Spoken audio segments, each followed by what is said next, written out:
RTP.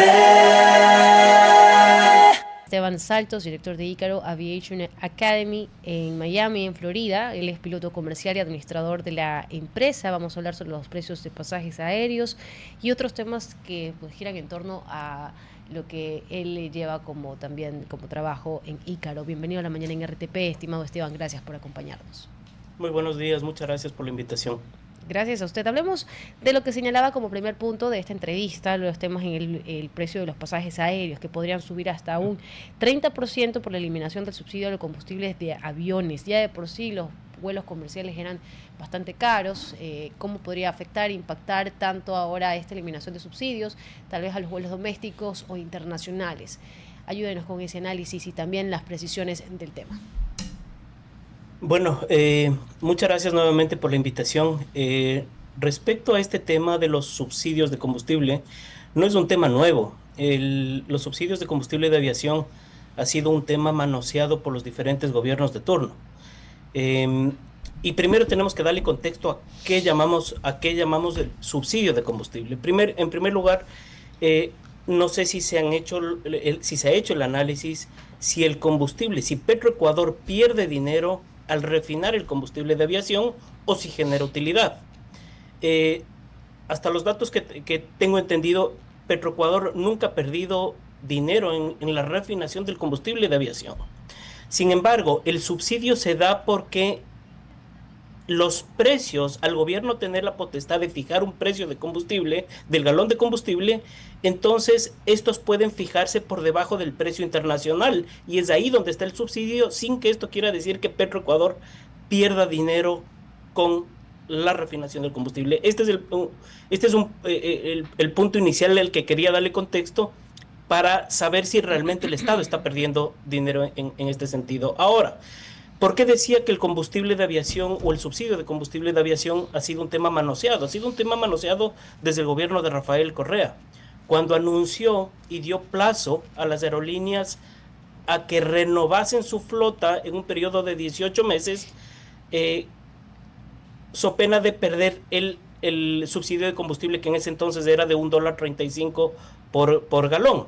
Ninguna aerolínea puede, primero que es una política que solamente la aplicó el Ecuador y era físicamente imposible para una aerolínea renovar su flota en 18 meses. Transcurrieron los 18 meses, hubo aerolíneas que perdieron el subsidio y al cabo de un año después el gobierno terminó quitando el subsidio para todas las aerolíneas, incluso para aquellas que renovaron su flota. Luego llegó en el año 2017 el Lenín Moreno, que volvió a aplicar el subsidio de combustible y así hemos venido dando vueltas de tumbo en tumbo y esto a la postre, la aviación en el Ecuador no se ha desarrollado, sino que más bien se ha contraído. En este momento los usuarios dependemos prácticamente de dos aerolíneas que son las que sirven las rutas principales y no hay más aviación más allá de estas dos aerolíneas. Entonces, esto quiere decir que no existe una política de gobierno que realmente fomente o incentive la inversión en la aviación. El tema de los subsidios de combustible simplemente se lo debió haber quitado desde el primer inicio, desde el momento inicial en el año 2012 y no debió habérselo vuelto a retomar el tema. Las aerolíneas se pueden ajustar a nuevos valores. Al final el precio lamentablemente se traslada al usuario. Pero ¿por qué el gobierno no aplica otro tipo de políticas, por ejemplo, de quitar el IVA al transporte aéreo? El sector aéreo es el único sector de transporte en el Ecuador que está gravado con IVA. Ni el marítimo ni el terrestre están gravados con este impuesto. Entonces realmente no existe una política que dinamice el sector aéreo. César, adelante. Yo, si bien no tacho la posibilidad de que sea una medida atractiva la que usted recomienda, a veces también contemplo con cierto miedo ese, digamos, pensamiento ecuatoriano insistente. Lo que hay que hacer es generar excepciones todo el tiempo en la tributación.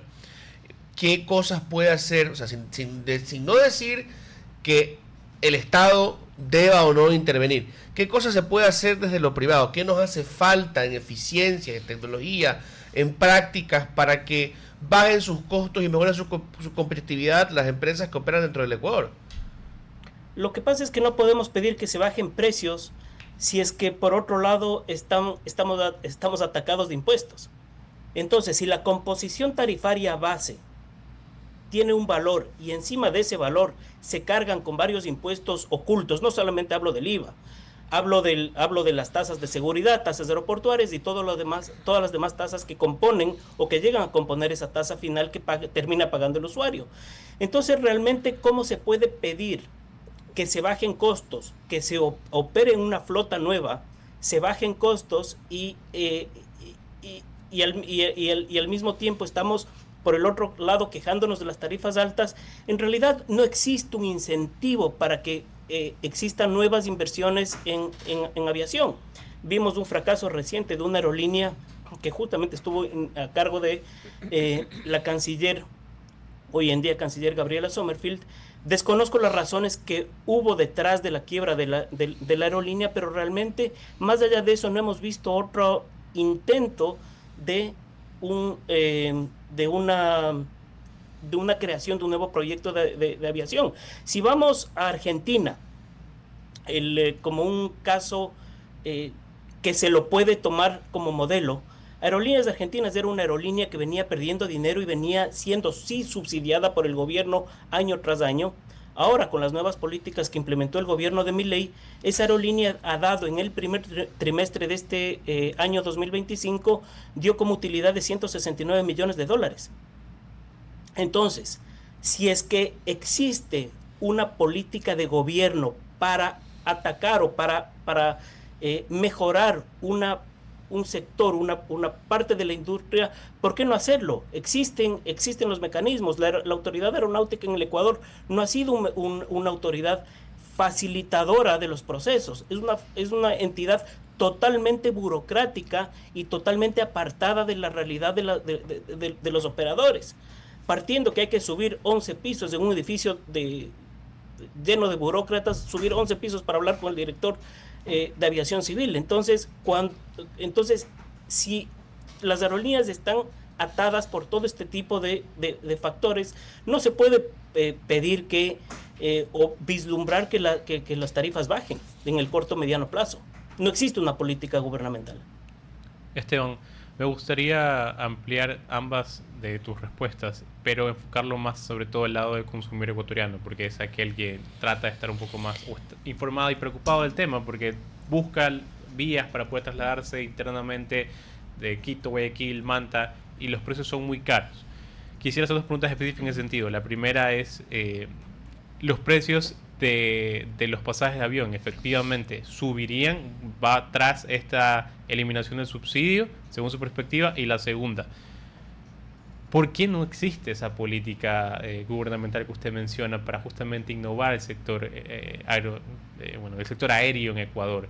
¿Qué hace falta ahí? ¿Y qué podemos esperar nosotros, ciudadanos, hasta poder finalmente tener precios competitivos que nos permitan trasladarnos sin problemas dentro de nuestro territorio?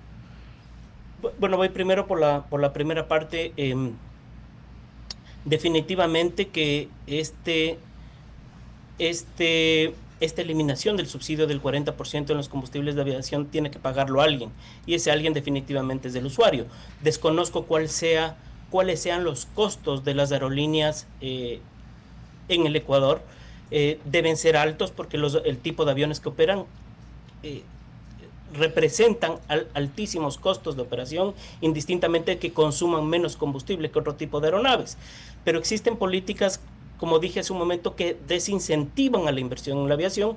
Una de ellas sigue siendo esta que se aplicó en el mismo gobierno de Correa y que no fue modelo de otros países, como es, por ejemplo, la aplicación o la obligación de operar aviones fabricados por sobre el año de 1990. Es decir, se está aplicando una política que podríamos comparar con los autos, y la aviación no se la lleva así.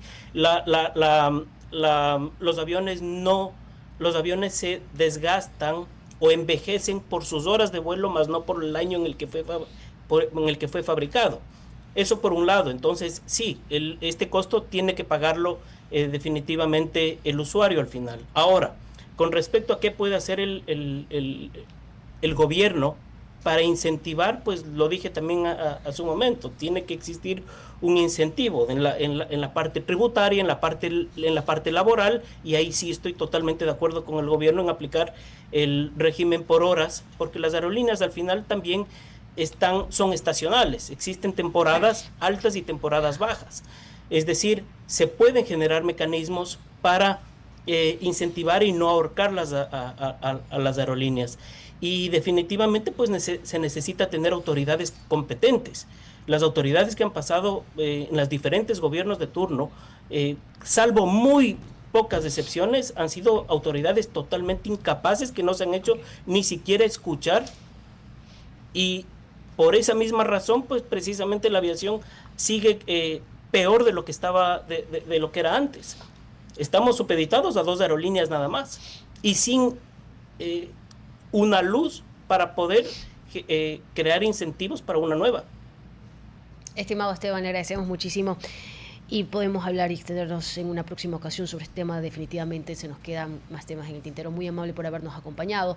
Gracias por estar con nosotros aquí en La Mañana en RTP. Muchas gracias a ustedes, un gusto estar acá. RTP